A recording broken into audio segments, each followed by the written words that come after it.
السلام عليكم، ازيكم عاملين ايه؟ يا رب تكونوا بألف خير. النهارده هعمل معاكم كيكه سهله جدا وسريعه.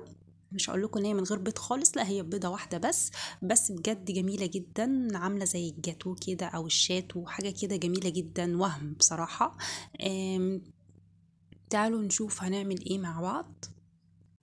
انا نخلت طبعا المكونات الجافه مع بعضها، كوبايه ونص دقيق ومعاها نص كوبايه كاكاو خام، وعليها معلقه كبيره من البيكنج باودر، وخلطت المكونات الجافه مع بعضها وسبتها على جنب. وبعد كده جبت معاكم بيضه واحده زي ما انتم شايفين كده، وضربتها مع نص كوبايه سكر بالمضرب العادي. مش شرط طبعا خلاط او عجان او اي حاجة نخلط بيها، لا احنا بنخلط بالمضرب العادي اليدوي. وحطيت كمان الفانيليا على البيضة، وكمان ربع كوباية من الزيت، وضربت جامد جدا لحد ما اللون يفتح. ويفضل ان انا احط معلقة من الخل عشان يضيع زفارة البيضة. زي ما انتوا شايفين كده ضربتها لحد ما وصلت للقوام اللي انتوا شايفينه ده. وبعد كده حطيت عليها كوبايه صغيره من اللبن. بس بصوا بقى سهله جدا ومفيهاش اي حاجه. بعد كده انا حطيت المكونات الجافه اللي انا خلطتها في الاول، وابتديت ان انا اضربهم مع بعضيهم كده اهو بالمضرب برضو اليدوي، من غير اي حاجه، من غير اي خلاط يعني او اي كده. وبصوا فضلت احط حبه حبه لحد ما هتلاقوا معاكم، وبص هتوصل معاكم للقوام اللي هي بتتقل قوي زياده عن اللزوم زي ما انتم شايفين كده. وانا فعلا عايزاها توصل لان هي تبقى تقيله خالص زي ما انتم شايفين كده.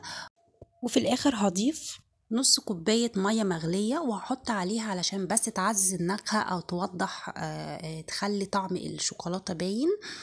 معلقة نسكافيه او معلقة اي نسكافيه سريع الذوبان زي ما انتم شايفين كده، وخلطتها مع نص كوباية من المية المغلية، لازم تبقى مغلية.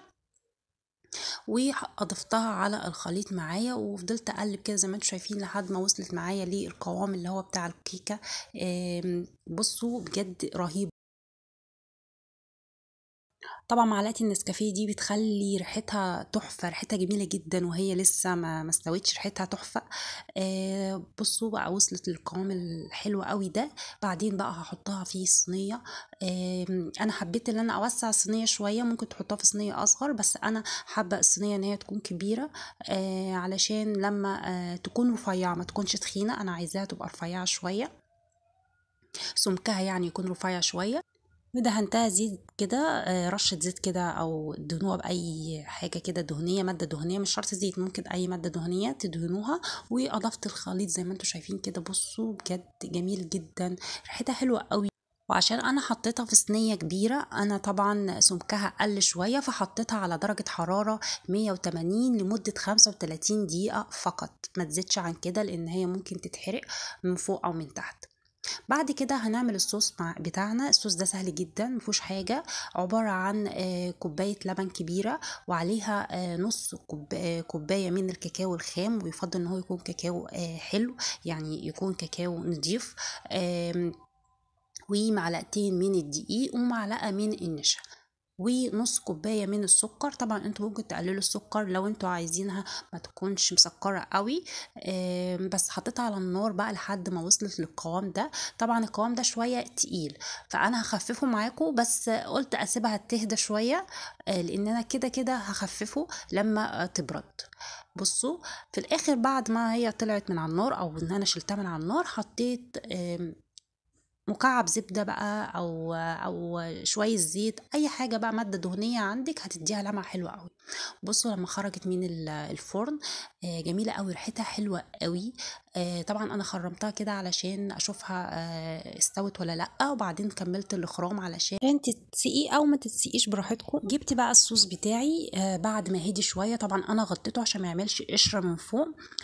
بعد ما هدي شويه كده، التكه بقى اللي ممكن نغلط فيها كتير، ان احنا لو حطينا الصوص وهو سخن والكيكه وهي سخنه، الكيكه بتاعتنا هتتعجن، هتبقى عباره عن عجينه، هتبقى مش حلوه خالص وطعمها عجين. لا لازم الكيكه ذات نفسها تهدى، والصوص برضو يكون هادي، يعني ما يبقاش بارد قوي قوي، ولا ان هو يكون سخن مولع لسه طلعينه من الفرن هنلاقيها اتعجنت معانا. طبعا التكه دي مهمه جدا جدا، ناس كتير بتغلط فيها. يا جماعه الكيكه اي كيكه هتطلع من الفرن تسيبوها تهدى شويه، وبعد كده نسقيها معلقه بقى، معلقه لبن، معلقتين لبن زي ما انتوا عايزين، مش عايزين تسقوها خالص براحتكم. وبعد كده حطيت عليها الصوص بتاعي. الصوص ده سهل جدا وسريع ومش مكلف، حلو قوي. بصوا بقى، حطيت الصوص بعد ما هدي، والكيكة بعد ما هديت برضو، انا بعيدها تاني، بعد ما الاتنين هديوا. لكن لو حطيناهم هما الاتنين سخنين، الكيكة بتاعتنا هتبقى عبارة عن عجينة، هتاكلوا عجين بمعنى اصح. تمام. بس كده، بصوا انا بقى سقيتها بقى بالصوص دوت، حطيت عليها الصوص، انا ما حطيتوش كله، لقيته كتير جدا عليها، فانا حطيت حبه حلوين كده محترمين عليها. بصوا الصينيه اللي انا بقول عليها ان هي كبيره، لو هي صينيه صغيره هتلاقوا الصوص ده دلق بره. فيعني حاولوا ان انتوا تحطوا يعني الكيكه تاخد راحتها في الصينيه. بس كده، بصوا انا حطيت عليها قطع كده شوكولاته او اي حاجه بقى عندكم زينوها، مش عايزين زينوها خالص برضو مفيش اي مشكله. بصوا بس كده، تحفة بجد، رهيبة، عاملة زي الجاتو، أحلى وأحلى بقى لو تسيبوها في التلاجة لتاني يوم وتاكلوها بألف هنا، بجد تحفة. بس بقى بصوا قطعتها كده، بس هي طبعا أنا قطعتها وهي لسه في نفس اليوم، بس لو قطعتوها وهي تاني يوم بجد بتبقى أحلى وأحلى. بصوا عاملة ازاي، عاملة زي الشاتو كده، عاملة زي الجاتو، والله العظيم تحفة، ده كله ببيضة واحدة بس. وبس كده، وبألف هنا، ويستنوني فيديو جديد ان شاء الله. باي.